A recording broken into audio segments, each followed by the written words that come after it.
Perkenalkan, nama saya Giovanni John Cole dengan NIM 2104 1104 0009. Pada saat ini saya akan membahas selanjutan materi D, yaitu KTT APEC. APEC merupakan kerjasama ekonomi regional untuk memajukan perdagangan dan investasi di Asia Pasifik. Pertemuan di tingkat tinggi para kepala negara atau pemerintah disebut meeting atau AELMN. APEC Economic Leaders Meeting atau pertemuan para pemimpin ekonomi atau APEC yang bersifat informal. Adapun AELM diadakan yang pertama AELM di Seattle, Amerika Serikat tahun 1993, yang kedua di Bogor, Indonesia tahun 1994, yang ketiga di Osaka, Jepang tahun 1995, yang keempat di Manila, Filipina tahun 1996,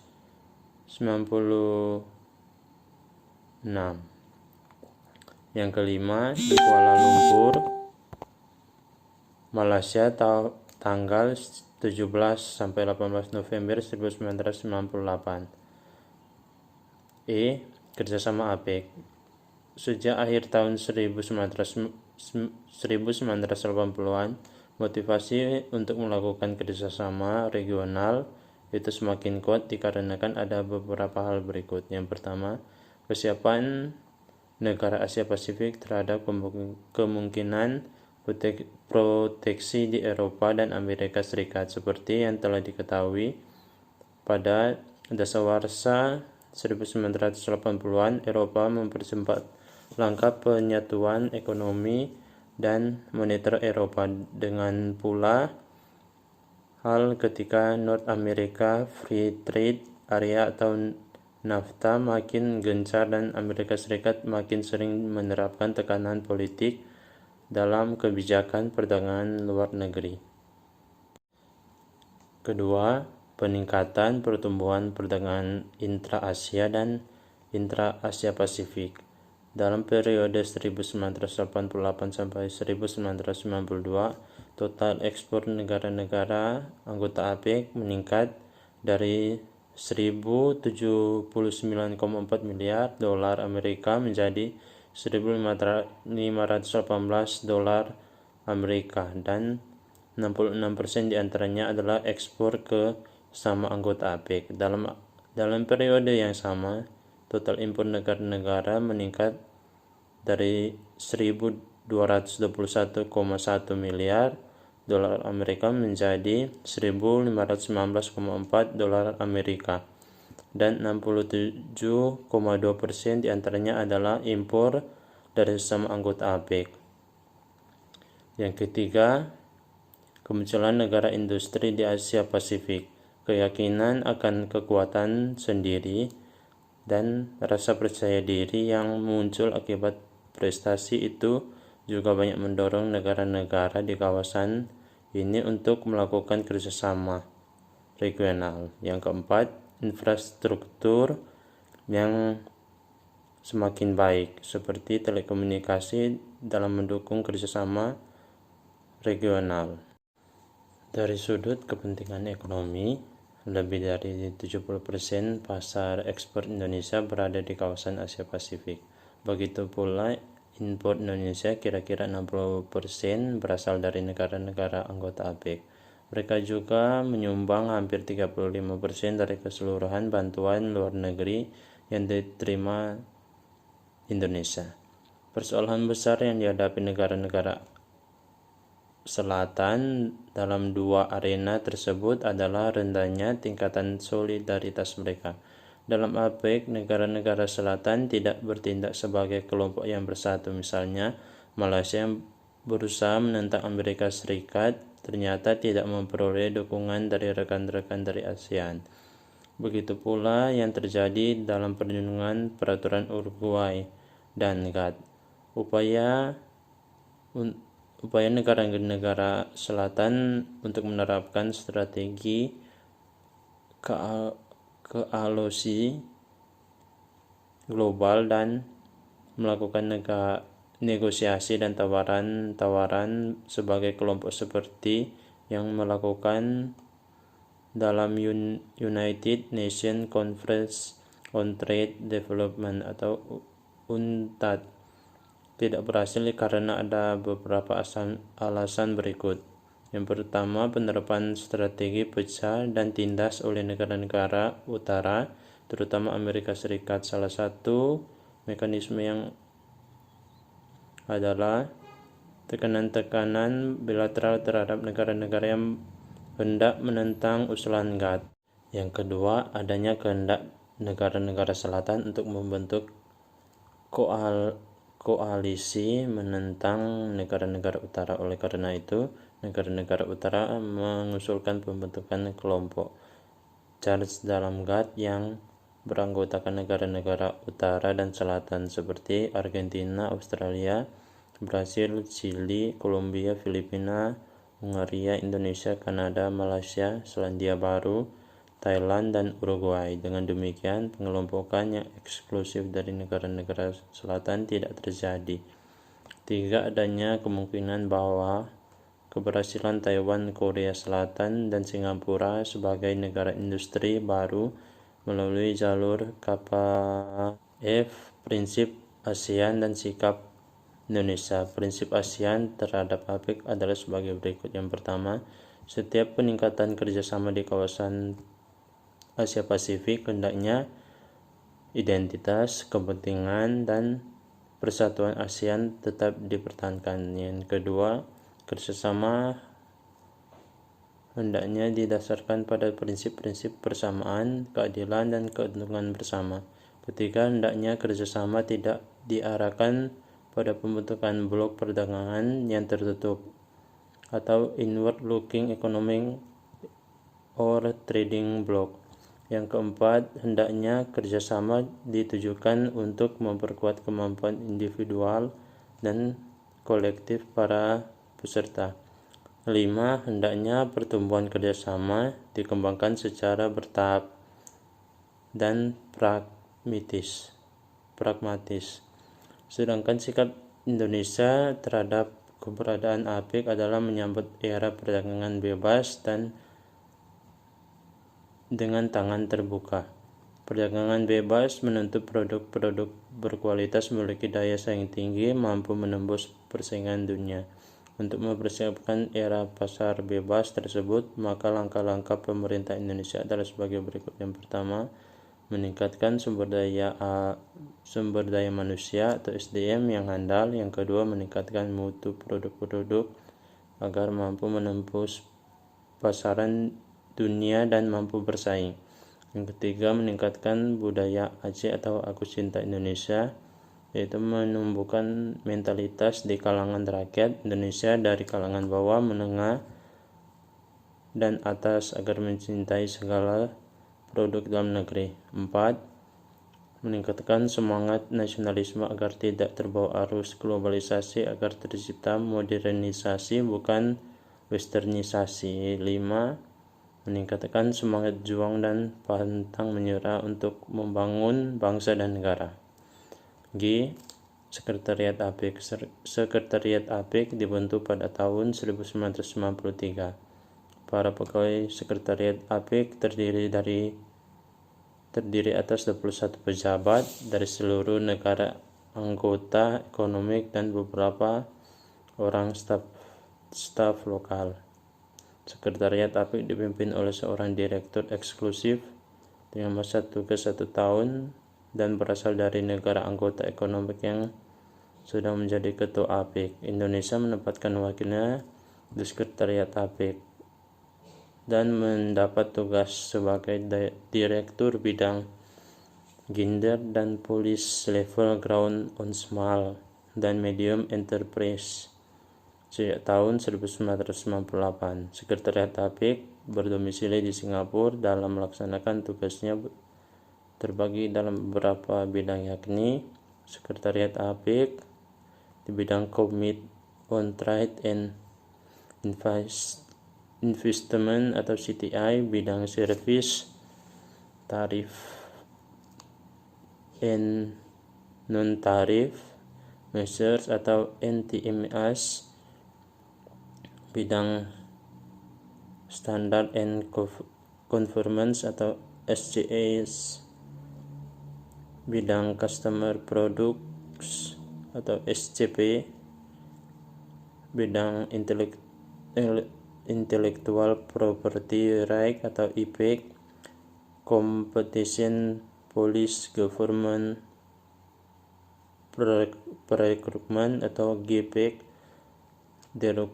derogation rules deposit moderation atau outcomes, dan database sekretariat APEC berfungsi menunjang mekanisme kegiatan APEC, menyediakan advisory atau teknis untuk koordinasi pembinaan bidang perdagangan. 3. Kerjasama internasional. Ada kerjasama yang dilakukan antar negara dalam rangka bertujuan pemenuhan kebutuhan rakyat dan kepentingan yang lain dengan berpedoman pada politik luar negeri masing-masing. A. Kerjasama bilateral. Kerjasama bilateral adalah kerjasama dua negara karena saling mendapat keuntungan atau memiliki hubungan baik. Contohnya dalam perdagangan, Indonesia beberapa kali bermitra dengan negara lain seperti Jepang. I. Kerjasama regional.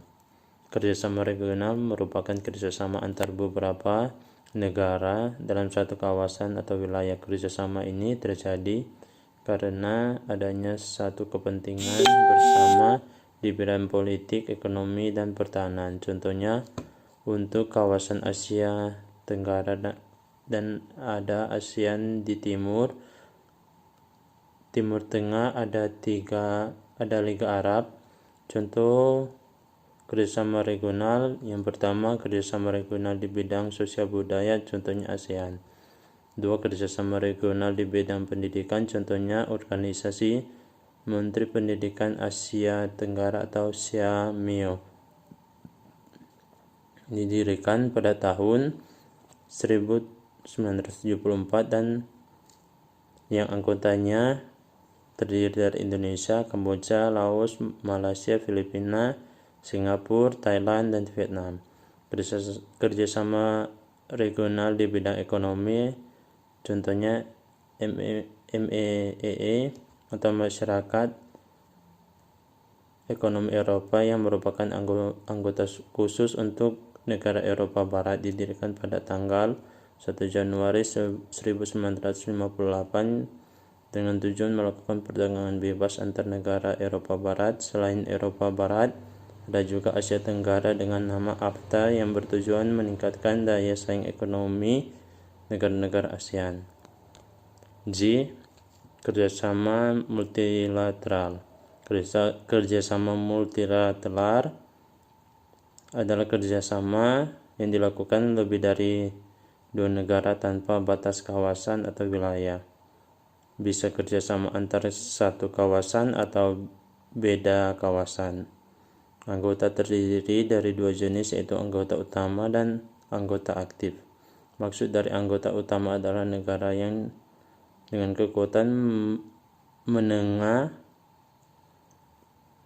misalnya Kanada, sedangkan yang aktif adalah negara kecil dan peranannya terbatas atau sedikit kekuatan dalam urusan internasional. Biasanya anggota aktif secara sukarela bergabung dalam negara organisasi itu, bisa masuk juga keluar dari anggota. Contohnya kerjasama multilateral adalah adanya kerjasama bangsa-bangsa atau kita kenal atau PBB, WTO, dan Organisasi Konferensi Islam atau OKI. Kerjasama internasional. Kerjasama internasional adalah kerjasama antara semua negara di seluruh dunia atau mayoritas negara di dunia dalam kepentingan skala dunia.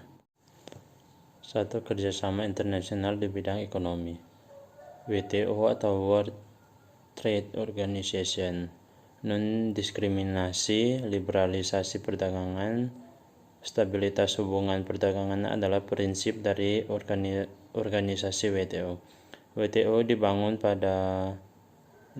untuk mendiskusikan dan memecahkan masalah perdagangan antar negara. 2. Kerjasama internasional di bidang militer dan pertahanan.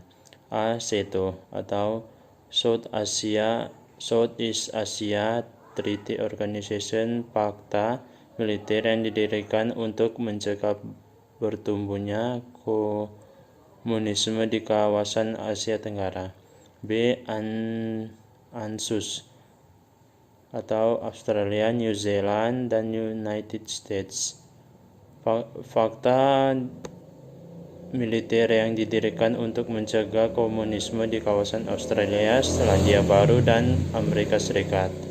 C. NATO atau North Atlantic Treaty Organization adalah fakta militer Atlantik yang didirikan pada tahun yang dengan tujuan 1. Menghasilkan persengketaan politik internasional, 2. Tidak menggunakan ancaman militer ke kalangan internasional, 3. Menyelesaikan persengketaan secara damai, 4. Membela negara anggota yaitu bahwa anggota terdapat ancaman suatu negara maka akan menjadi ancaman seluruh NATO. D. Konferensi Asia Afrika atau KAA. KAA merupakan organisasi non-blok yang didirikan pada tanggal 18 sampai 24 April 1955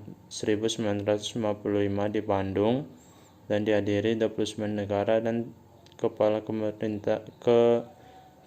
pemerintahan dari benua Afrika dan Asia. KAA dalam menciptakan perdamaian dan ketentraman hidup bangsa-bangsa yang ada di kawasan Asia Afrika. 3. Kerjasama internasional di bidang kesehatan. WHO merupakan salah satu badan milik PBB yang berfokus pada kesehatan dan bermarkas di Jenewa, Swiss. WHO memiliki usaha di antaranya yaitu mengendalikan persebaran penyakit menular dan program-program dengan tujuan mencegah dan mengobati penyakit yang menjadi permasalahan dunia. 4. Kerjasama internasional di bidang sosial. FAO adalah organisasi pangan dan pertanian milik PBB bermarkas di Roma, Italia, yang bertujuan untuk meningkatkan taraf hidup manusia agar tidak kelaparan. B. ILO, organisasi buruh internasional yang memiliki kepedulian terhadap nasib buruh dan memfasilitasi suara-suara pendapat mereka. C. UNICEF adalah organisasi yang berfokus pada kondisi anak di seluruh dunia seperti anak jalanan dan anak kehilangan orang tua. 5. Kerjasama internasional di bidang pendidikan. UNESCO merupakan salah satu organisasi PBB didirikan pada tanggal 4 November 1946 dengan tugas utama memajukan kerjasama antar negara di bidang pendidikan, sains, dan kebudayaan. Sampai sekarang UNESCO beranggotakan 191 negara termasuk Indonesia dan bermarkas di UNESCO House Place de Fontaine, Paris. The French memiliki tujuan. Yang pertama, meningkatkan kerjasama antar negara di dunia di bidang pendidikan, sains, dan kebudayaan. Kedua, melakukan kegiatan pemberantasan buta huruf atau buta aksara dan kewajiban belajar bagi seluruh rakyat negara-negara anggota. 3. Mengangkat martabat derajat kehidupan manusia. 6. Fungsi dan tujuan kerjasama internasional. Fungsi kerjasama internasional yaitu pertama, menguntungkan negara dalam peningkatan kesejahteraan ekonomi. 2. Mewujudkan ketertiban dan perdamaian Indonesia.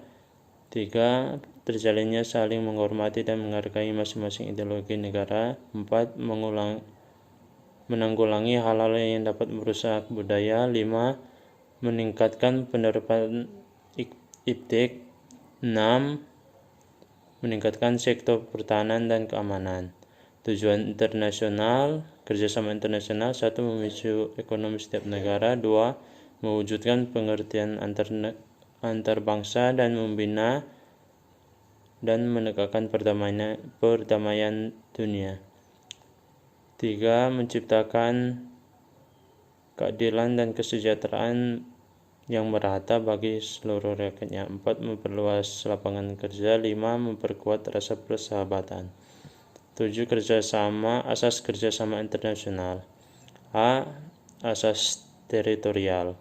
Asas teritorial merupakan yang didasarkan pada kekuasaan negara atas daerah atau wilayah. Negara memperlakukan hukum dan peraturan bagi semua hal, baik orang atau barang ada di bawahnya, sedangkan untuk keluar daerah atau wilayahnya berlaku hukum asing. B. Asas kebangsaan. Asas kebangsaan adalah asas yang berdasarkan kekuasaan negara yang tetap berlaku bagi warga negara yang berada di luar wilayah atau luar negeri. C. Asas kepentingan umum. Asas kepentingan umum yaitu asas yang berdasarkan pada kekuasaan dan kewenangan negara untuk melindungi dan mengatur kepentingan kehidupan warganya. 8. Manfaat kerjasama internasional. Ada beberapa manfaat kerjasama internasional ditinjau dari bidang diantaranya: A. Ideologi, menjaga dan mempertahankan ideologi kelangsungan hidup bangsa dan negara. B. Politik, dapat mengetahui perkembangan politik yang terjadi di negara lain, serta dapat mencontohkan aspek positif dan kehidupan politik negara lain. C. Ekonomi, meningkatnya pendapatan negara, menjaga kestabilan mata uang dalam negeri. D. Sosial budaya, diakuinya budaya masing-masing negara sehingga tidak ada yang mencuri dan mengakui budaya negara lain. E. Keamanan, bisa mengadakan latihan militer bersama, operasi militer bersama, dan dibantu negara lain apabila negara kita terlibat peperangan. 9. Manfaat kerjasama internasional terhadap Indonesia. Kerjasama internasional memiliki banyak manfaat, terutama manfaat perdagangan internasional, khususnya terhadap Indonesia apabila terlibat dalam kerjasama internasional.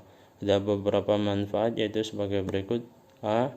Terjalinnya persahabatan antar bangsa.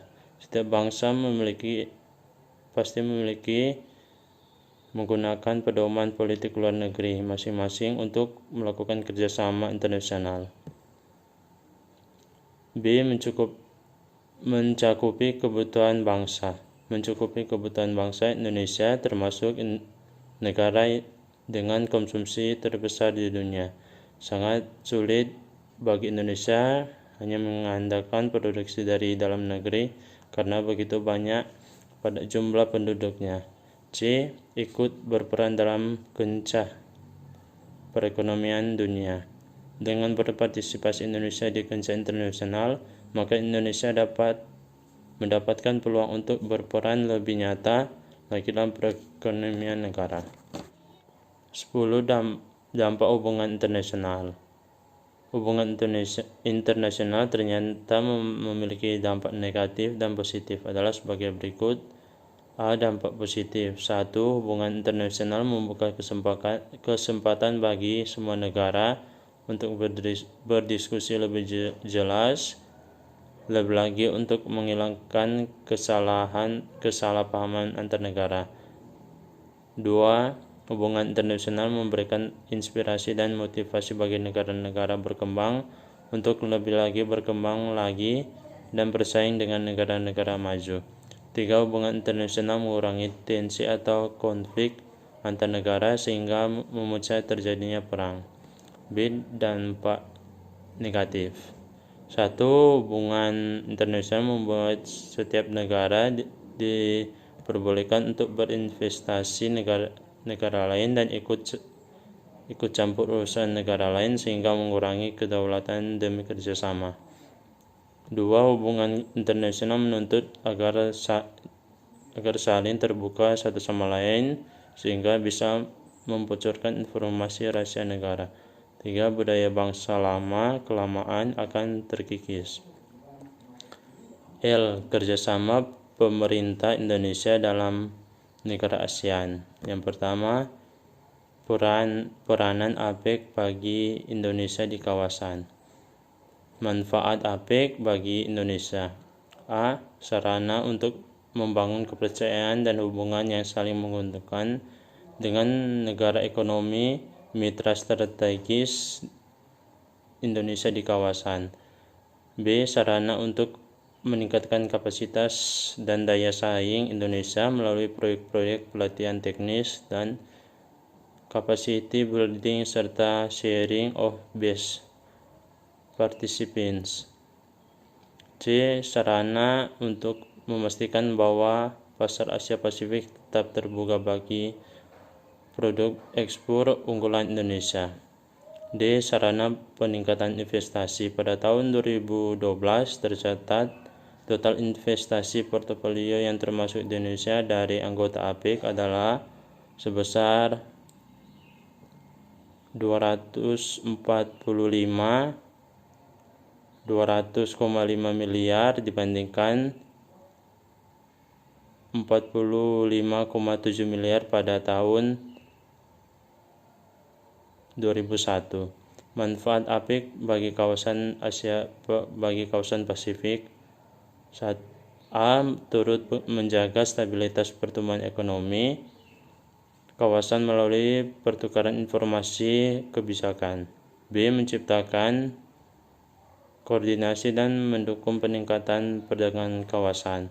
C. Sarana pembicaraan isu-isu behind the border dan cross the border terkait perdagangan dan investasi, maupun isu-isu yang kerap menjadi ancaman perekonomian seperti ancaman terorisme.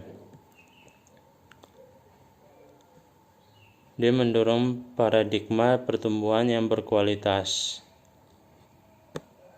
E. Mempermudah memfasilitasi dunia usaha di antara lain melalui skema APEC. 2.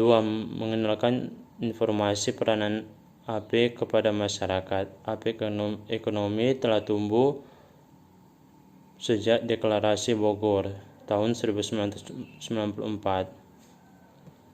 Rapat tahunan APEC dihadiri oleh kepala pemerintahan dari seluruh negara anggota APEC kecuali Taiwan yang diwakilkan oleh pejabat level yang dinamai Tionghoa Taipei sebagai kepala ekonomi. Persaingan yang tinggi antara sesama negara berkembang untuk menarik investasi asing akan membuat negara-negara berlomba untuk menarik investasi melalui dari sifatnya fundamental seperti penyiapan dan perbaikan infrastruktur dasar, peningkatan sarana dan prasarana ekonomi. M. World Trade Organization atau WTO atau Organisasi Perdagangan Dunia merupakan satu-satunya badan internasional yang secara khusus mengatur masalah perdagangan antara negara. Sistem WTO perdagangan multilateral diatur melalui satu persetujuan yang berisi aturan dasar perdagangan internasional sebagai hasil perundingan yang telah ditandatangani oleh negara-negara anggota. N. Prinsip-prinsip perdagangan multilateral. 1. MNFN atau Most Favored Nation. Perlakuan yang terhadap sama terhadap semua mitra dagang. 2. Perlakuan internasional national treatment. Negara anggota diwajibkan untuk memberikan perlakuan yang sama atas barang-barang impor dan lokal. 3. Transparansi. Negara anggota diwajibkan untuk bersifat terbuka dan transparan. Kerjasama ekonomi ASEAN Pasifik atau APEC, anggota sepakat untuk mengejar tujuan dan mengurangi hambatan lebih lanjut untuk perdagangan dan investasi dengan mempromosikan aliran bebas barang jasa modal.